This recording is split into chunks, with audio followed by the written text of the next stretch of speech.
Patch 6.55 has finally released, so let's go through the patch notes real quick and break down everything that you can look forward to. First up is that the second half of the Patch 6.5 storyline has been added, which is going to lead us all the way into Dawntrail. Next up, the Hildibrand questline is getting expanded with further Hildibrand adventures, and with that we are looking at the Relic questline being expanded from here. Continuation of the Relic questline is going to start at Rods at Han X of 12 and Y of 7.1 by talking to Gerald.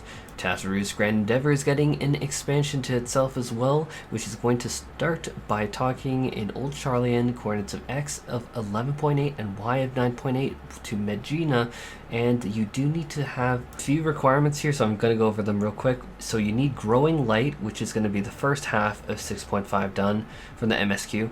You need to have Soaring Profits, An Auspicious Opportunity, and Forever in Our Hearts as side quests done, which is following the Tataru's Grand Endeavor so far. They have added a brand new tribal quest, which is going to give us a reward that I am hopefully going to get to you guys really soon, whenever the server's up. So that's going to be pretty cool. I'm not sure what it is. It's probably going to be a mount. There's a bunch of new housing items added, which includes some cool stuff like this Garlean thing, which is just massive, and I love it. We have the funny however you pronounce it, anyhow, the bonsai tree thing, which is super cute. And then we have this bed, which is honestly, like, I don't even know what to describe this as. It's unique. It's way out there. Gold Saucergon update with some new prizes available to be bought. They did not describe it in the patch notes though, and new triple triad cards being added as well. There's been a brand new emote, which is being demonstrated by these demons.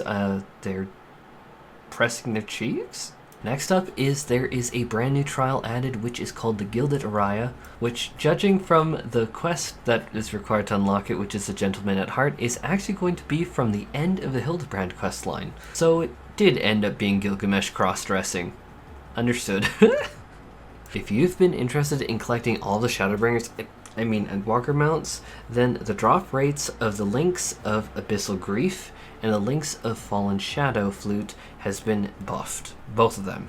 As well as now you can take the links of the Fallen Shadow Flute and change it for 99 totems to get the flute. So if you're like me and have terrible RNG on them, well, yeah. Unfortunately the last one, I guess we're going to need to wait a little bit longer to trade in 99, but that's coming sometime soon. Wah, wah, wah.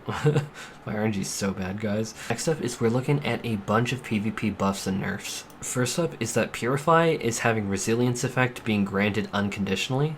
Paladin's Holy Sheltron is having the damage reduction increased from 15 to 20%. Monk is seeing some nerfs with the duration of Earth Resonance reduced from 8 seconds from 10 seconds. Ninja's looking at a little bit of buffs from Gyokya Mekaki, which is going to be that fire AoE, with the AoE radius increased from 5 to 6 yalms. So a really slight buff. I'm not sure how that's going to actually play out in game, but it's something. Reaper is seeing a considerable buff, with an additional 33% of it for enshrouded duration being increased from 15 to 20 seconds, which is quite sizable. That's an extra, like, third. For Bard, we're looking at a host of nerfs and buffs. First of all, Silent Nocturne, which is the silence, has been increased in cooldown from 20 to 30 seconds, which is quite a harsh nerf, let's be honest. Imperial Arrow was also nerfed from its damage being 4,000 to 3,000. Again, kind of ow.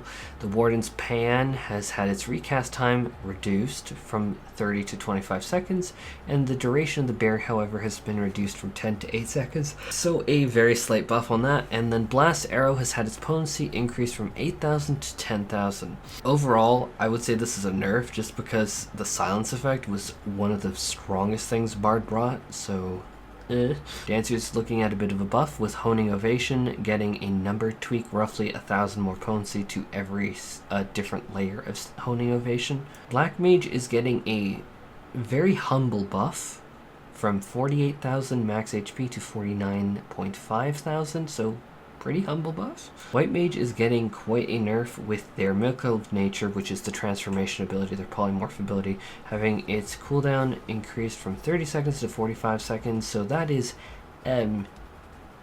quite significant to say the least. Now we're looking at a bunch of changes to Frontline that I'm going to quickly go over here. First of all, Gunbreaker Astro, nerfed. Dragoon Samurai, nerfed. Dark Knight and Summoner, nerfed. I'm not gonna lie. And then further nerfs to the limit break generation for Dark Knight, Gunbreaker, and Summoner.